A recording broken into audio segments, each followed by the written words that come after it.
Dans les années 30, indiscutablement, quand on regarde les listes des invitations au musée de l'Homme, ce qui va devenir le musée de l'Homme en 1937, on voit à peu près le nombre de tout ce qui compte à Paris apparaître. Et les gens venaient, très probablement. Il y avait aussi bien Braque, Picasso, Miro, Matisse. S'ils étaient à Paris, ils venaient à ces manifestations, qui étaient des grands lieux de mondanité, et puis qui étaient aussi des lieux de connaissance, indiscutablement. Ils sont venus voir, essayer de comprendre. Parallèlement, les artistes vont acquérir un certain nombre de pièces.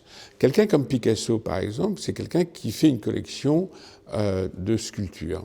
On a ici un masque qu'il a vu probablement en 1907. Il l'a expliqué par la suite comment, à partir de ce masque Grébeau, il a été inspiré et il a compris qu'une forme, pas tellement inspirée d'ailleurs, il a compris qu'une forme pouvait être traduite par son inverse.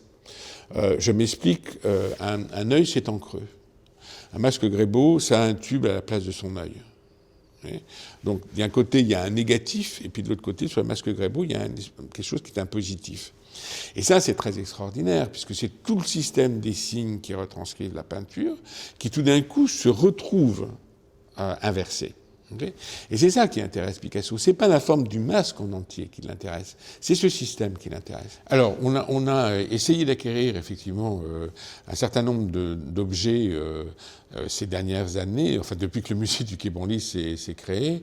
On avait commencé avant, au musée des Arts d'Afrique et d'Océanie, on avait un certain nombre d'objets qui avaient appartenu à des artistes, soit qu'on les ait acquis, soit qu'ils nous ont été donnés d'ailleurs.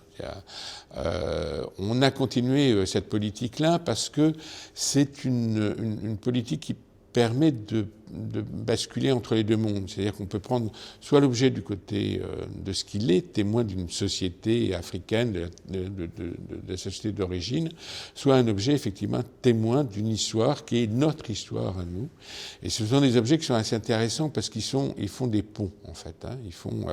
Ils ont le double regard, et on peut parler d'un double regard et marquer comme ça comment notre histoire vis-à-vis des autres s'est constituée.